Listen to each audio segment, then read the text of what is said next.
The wine rushed through my body like hot flames as I watched Richard. Blackwell's words come out super slow.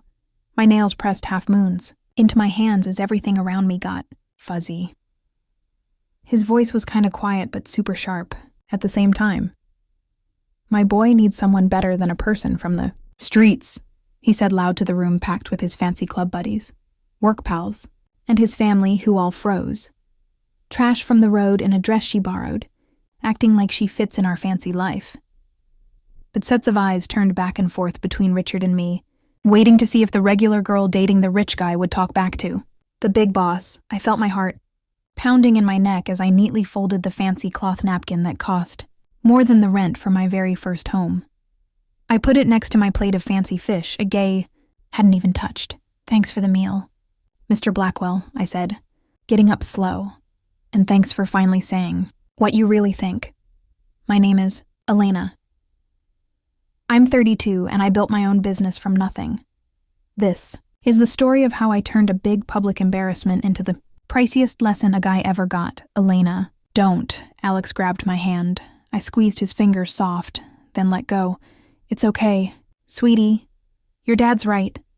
I should stay in my spot. The grin on Richard's face was one to remember. That smug look of a guy who thought he beat me, who believed he finally chased away the poor girl who dared to be with his special boy. If only he knew. I walked out of that eating room with my head up. Past the paintings in the hall, past the helpers who wouldn't look at me, past the fancy car in the driveway that Richard bragged cost more than I'd earn in 5 years. I walked through the stone entrance and out to the round driveway where my car sat. Alex caught up to me at my car, my normal Toyota that Richard had laughed at when I drove up. I'm so sorry, he said, with tears running down his cheeks. I had no idea he would. I pulled him near, breathing in the smell of his nice spray mixed with the salty tears. This isn't on you. I'll talk to him, make him say sorry. No. I fixed a piece of his dark hair behind his ear. No more saying sorry for him. No more excuses. He said what he's been thinking for the last year. At least now we know the truth. Elena, please don't let him wreck us. I kissed his head. He can't wreck what's true. Alex, I'll call you tomorrow, okay? He nodded, not wanting to, and I drove away from the Blackwell big house, looking in my back mirror as the huge place got smaller, its lights shining like stars I supposedly could never touch.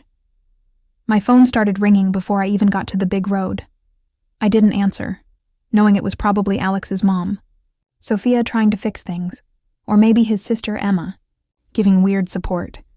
They weren't mean folks, just scared ones, too frightened of Richard to ever fight him. But I had bigger calls to make. I used voice to call my helper as I got on the fast road. Mia, I know it's late. Miss Voss, is everything okay? Mia had been with me for 6 years, since before anyone knew who Elena Voss really was. She could tell how I felt like reading a story. Cancel the Blackwell Company deal. Quiet, then. Ma'am, we're supposed to sign papers on Monday. The checks are done. Money is ready, I'm aware. Stop it. The fees to end it will. I don't care about the fees. Send the stop notice to their law team. Tonight, say it's because of big differences in how we work and what we want. Elena Mia stopped being formal, which she only did when she thought I was wrong. This is a $2 billion deal. Whatever happened at dinner, he called me trash. In front of a room full of people, made it clear someone like me will never be good enough for his family or even his business, that jerk.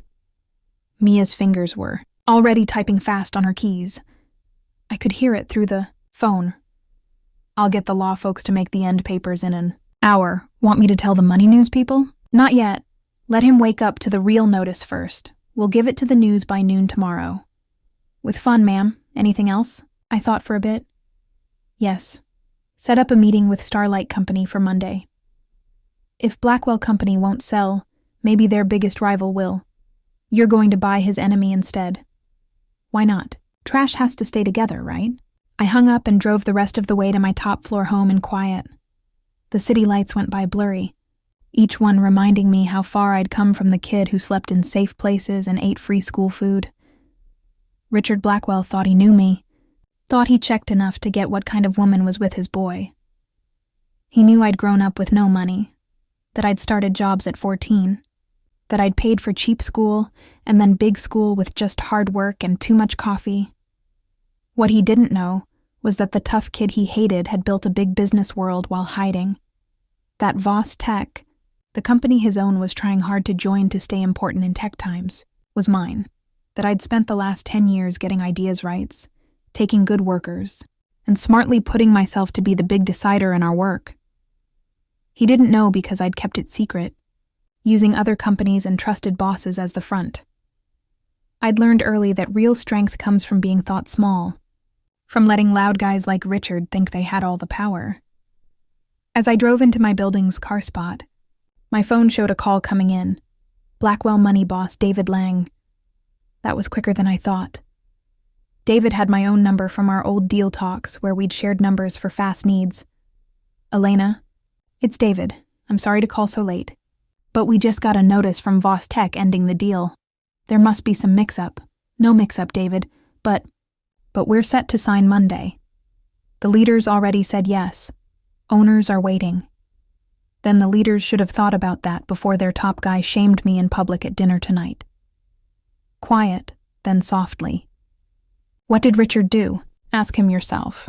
I'm sure he'll tell you his side. Good night. David. I hung up and went to my top floor home, pouring myself a strong drink and sitting on the outside spot to watch the city rest. Somewhere out there, Richard Blackwell was about to have his night wrecked.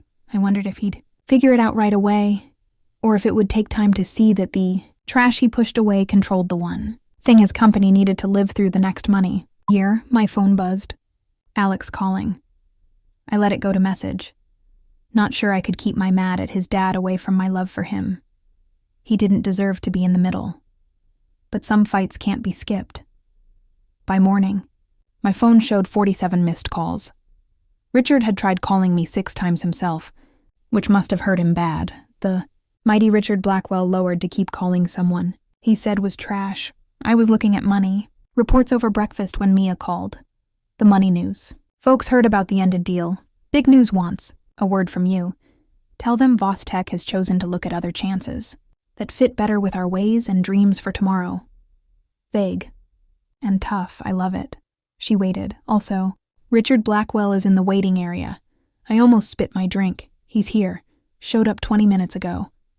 Guards won't let him up without your okay. But he's making a big fuss. Should I have him taken out? No. I put down my cup, thinking. Send him up. But make him wait in the meeting room for, say, 30 minutes. I'm finishing breakfast. You're sneaky. I'll get meeting room C ready. The one with the hard seats. And minutes later, I walked into the meeting room to find Richard Blackwell looking way less scary than last night. His usually neat hair was messy. His fancy suit wrinkled. The guy who'd acted like a king at dinner now looked like what he was.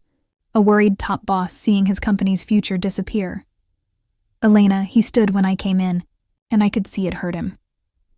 Thank you for seeing me. I sat down without giving a hand. Shake. You have 5 minutes. He swallowed his pride, like sharp bits.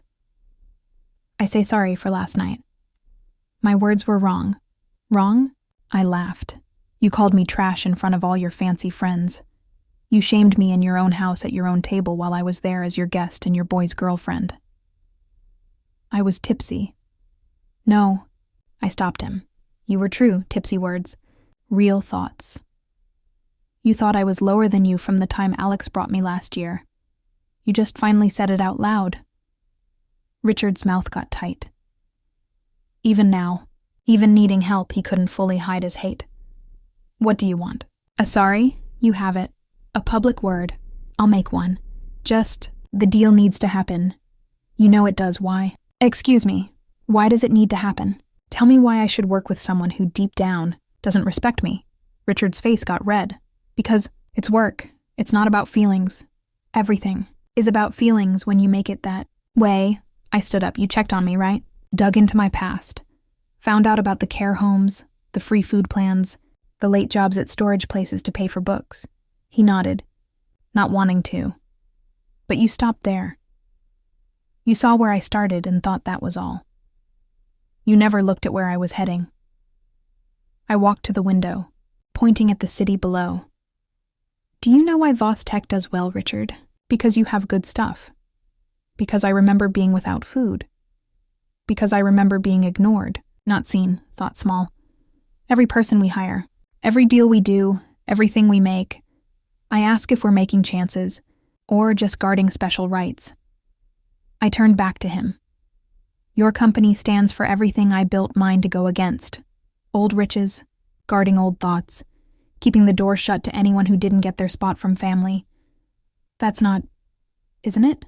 Name one person on your leaders who didn't go to a fancy top school, one boss who grew up with no money, one high manager who worked 3 jobs to pay for cheap school. His quiet was the answer. The deal is over. Richard, not because you hurt me, but because you showed me who you really are. And more key, you showed me who your company really is. This will wreck us, he said soft. Without this deal, Blackwell Company won't last the next 2 years. Then maybe it shouldn't. I went for the door. Maybe it's time for the old ways to step aside for companies that look at people's skills, not their family line. Wait. He stood up so quick his chair fell. What about Alex? You're going to wreck his dad's company, his family stuff. I stopped at the door. Alex is smart, gifted, and able. He doesn't need to get success from family. He can make his own. That's the difference between us. Richard. You see family stuff as fate. I see it as a help you lean on. He'll never forgive you. Maybe not. But at least he'll know I have rules that can't be bought or scared away. Can you say the same? I left him there and went back to my workroom. Mia was waiting with a pile of notes and a smart look, Starlight Company. Wants to meet Monday morning. They're very excited to talk about buying. Good. Make sure Richard hears about it by this afternoon. Already? Set for the info to get out. She waited. Alex is in your own workroom. My heart jumped. How long? About an hour. I brought him drink and wipes. How did he know to come here? I asked. He called the main work line asking for you. When I told him you were in a meeting with his dad, he asked if he could wait for you. Given how things are, I thought you wouldn't mind, Mia said. After leaving Richard in the meeting room, I went back to my own workroom where Mia told me Alex was waiting. I found him sitting small in my desk seat, eyes red but not wet. He looked up when I came in and I saw his dad's toughness, but his mom's niceness in his face. Hi, he said quiet. Hi. I heard what you told him. Mia let me watch on the meeting room screen. I sat on the edge of my desk. And I think, he stood up, coming to stand between my legs. I think I'd been scared. Letting him act that way to you, making reasons, hoping it would fix Alex. No, let me finish. He took my hands. I've spent my whole life getting good from his bad views without fighting them. Last night watching him, I was ashamed. Not of me, of him, of myself for not fighting him sooner. What are you saying? I'm saying that if you'll take me, I want to make something new with you without my family's cash or links or okay, only if we do what they want. I pulled him near. Are you sure? He's right about one thing. Walking away from that family. Stuff is no small deal. He laughed, and it was the nicest sound I'd heard in days. Elena Voss, you. Just ended a $2 billion deal because my dad didn't respect you. I think we'll handle the money part. I love you, I said, meaning it more than ever. I love you too.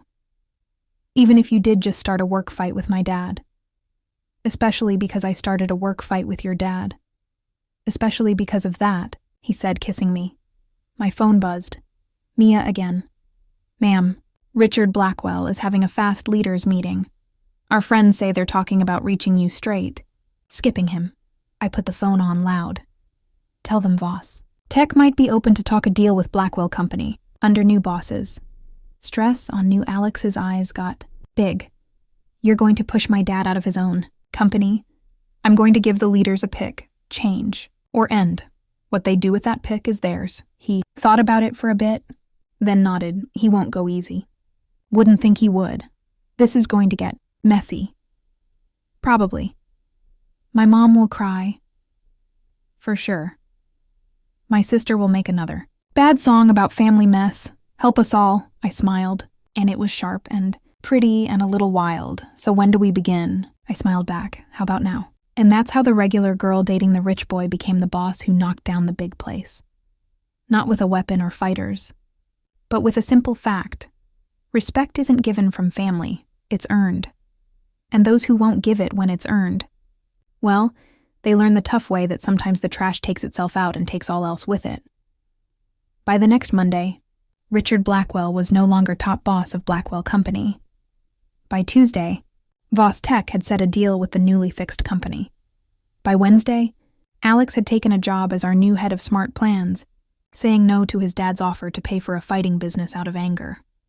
And by Thursday, Richard Blackwell had learned the priciest lesson of his life. Never call someone trash unless you're ready to be thrown out with it. Months later, Alex and I were set to marry with plans for a small party, far from his dad's fancy friends. Richard hadn't talked to either of us since he was taken out as top boss, though Alex's mom called every week, slowly fixing their bond on new, more true ways.